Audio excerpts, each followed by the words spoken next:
এই রমজানুল মুবারক মাস হচ্ছে নেক আমলের মাস, গুনাহ মাফ করার মাস, রহমতের মাস, আল্লাহর নৈকট্য লাভের মাস, আল্লাহকে সন্তুষ্ট করার মাস। আমরা আসি আল্লাহকে সন্তুষ্ট করে নিই। ওই জন্য সব চাইতে মূল্যবান এই রাতে আমরা যখন তাহাজ্জুদের সময় সেহরিতে উঠি, এটা একটু মূল্যবান সময়। বিশেষ করে আমাদের যেনারা লালন পালন করেছে, পিতা মাতা, অনেকেই আমরা হারিয়েছি। তাদের জন্য দেবেন কি? দেওয়ার মতো কিছু আছে? দুনিয়ার কোনো সম্পদ নাই। তারা যে কষ্ট করে লালন পালন করেছে, যে প্রেম প্রীতি ভালোবাসা দিয়ে লালন পালন করেছেন, তার বিনিময়ে আপনি কোনো কিছু দিয়েই শোধ করতে পারবেন না। তবে একটা পদ্ধতি আছে। আল্লাহ তাআলা বলেন, ওয়াকুর রাব্বির হামহুমা কামা রাব্বায়ানি সগীরা। তুমি তোমার পিতামাতার জন্য আল্লাহর কাছে দোয়া করো। সেই দোয়ার বিনিময়ে আল্লাহ তাআলা তাদেরকে নাজাত দিতে পারেন। তাদের জন্য দোয়া করুন, আল্লাহ ওই রকম ভাবে আমার পিতামাতাকে লালন পালন করুন যে রকম ভাবে ছোটবেলায় প্রেম প্রীতি ভালোবাসা দিয়ে আমাদেরকে লালন পালন করেছে।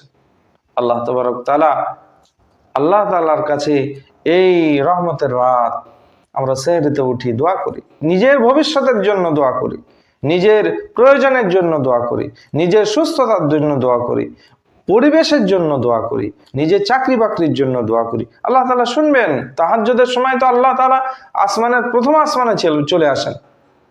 আর রমজানুল মুবারক মাস, এ তো দোয়া কবুলের মাস। তো সেই জন্য আমার ভাইরা, রমজানকে আমরা হেলায় হারাবো না।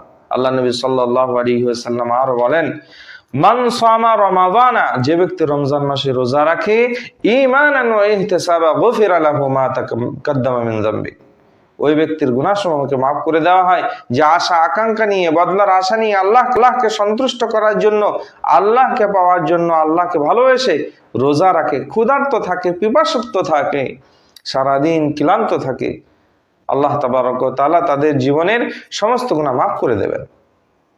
আল্লাহ নবী সাল্লাল্লাহু আলাইহি ওয়াসাল্লাম এই কথাও বলেন, মান কামা রমাদানা ঈমানান ওয়া ইহতিসাবা গুফিরা লাহু মা তাকাদ্দামা মিন যামবি, যে ব্যক্তি রমজানুল মুবারক মাসে রাতে দণ্ডায়মান হবে, আল্লাহ তাআলা তার জীবনের গুনাহগুলোকে মাফ করে দেবেন।